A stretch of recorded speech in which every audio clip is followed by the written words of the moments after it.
मर्द इतना ताकतवर है तो यहाँ आकर मारो। वो आएगा, भूतिया साय की तरह आएगा, आत्मा निकालेगा। अबे उसे मारा किसने?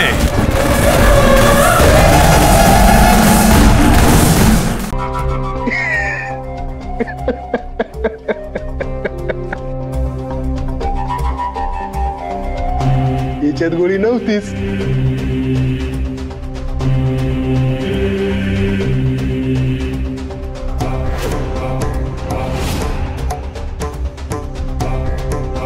अगं मी असा कसा मारीन हिला?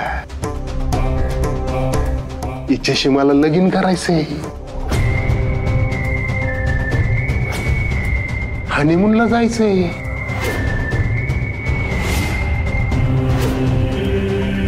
तिच्यामुळं मला जो त्रास झालाय ना,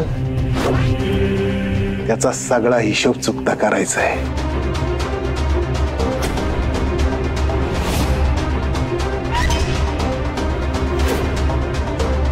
आणि तुला तर माहितीच आहे मी हिशोबाला किती पक्का आहे ते।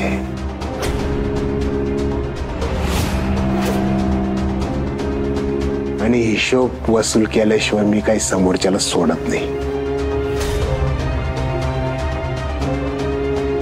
हिचा तो मजनू कधी ना कधी जाईलच ना आश्रमाच्या बाहेर तिला शोधायला। तो गेला की मी लगेच हिला घेऊन निघणार।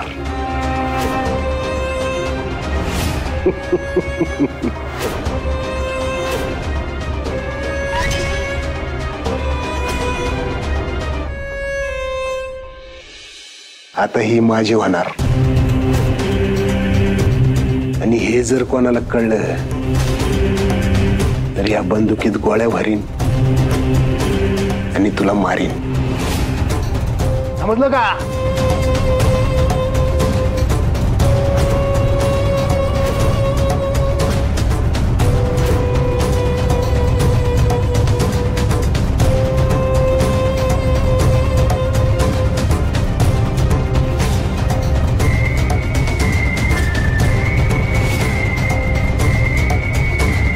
बाबू, हे तर काहीतरी भलतच चाललंय।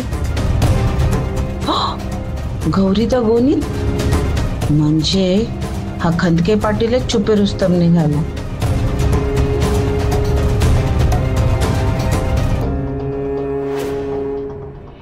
नक्की कन्फर्म आहे ना हे? ओके। आई, कल्लूचं काम नाहीये हे। तो म्हणाला का तसं? तो कसला म्हणतोय? तो जेलमध्ये, मी त्याचीच चौकशी करायला फोन केला होता। चला, म्हणजे आता आपल्याला काळजी करायचं काही कारणच नाही। चला झोपूया। ए आई, तुला खाण्याशिवाय झोपण्याशिवाय काही कामच नाहीये का ग?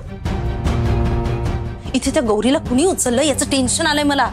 अगं कुणी का करायला, तुझ्या वाटेतला काटा तर गेला ना। हो, पण हे तिचं नवीन नाटक असेल तर? हो गो, हे माझ्या लक्षातच आलं नाही। बघ आता मला टेन्शन यायला लागलंय, आणि मला टेन्शन तर खरं ह्या गोष्टीचं आहे की मी आता काय खाऊ।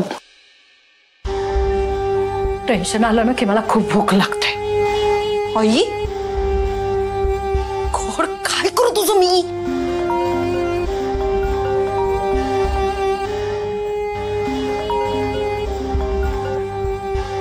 बोल चंद्रिका, काय खबर? अहो, त्या खंदके पाटलानच गायब केलंय गौरीला। कुणी?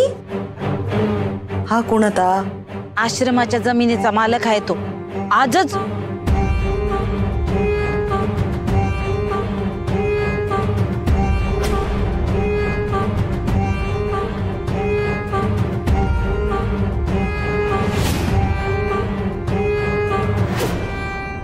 त्याला लग्न करायचंय गौरीशी। वा, चांगली गोष्ट आहे। आता लग्न करायचंय म्हटल्यावर लग्न व्हायलाच हवं ना। म्हणजे अगं, वधूवरांच्या डोक्यावर अक्षता पडायला हव्या की नाही, त्यासाठी पुढाकार घेणं गरजेचं आहे। आता तू त्यांच्या गटात सामील हो। आणि शुभमंगल सावधान कसं होईल ते बघ. कळलं ना? हो, तुम्ही फक्त पैशाचं मिळतील, या कामाचे पैसे मिळतील. फक्त आधी काम कर.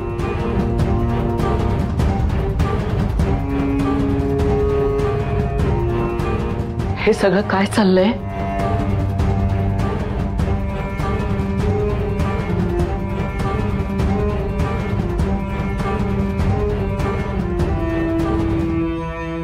कदाचित हा मी तुझ्या समोर लावलेला शेवटचा दिवा असेल.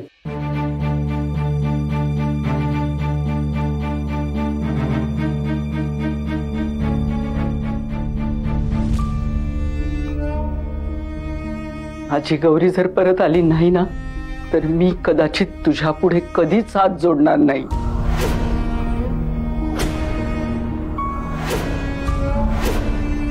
पुन्हा पुन्हा आपल्या माणसांना गमावण्याचं दुःख आता मला सहन होईनासं झालंय.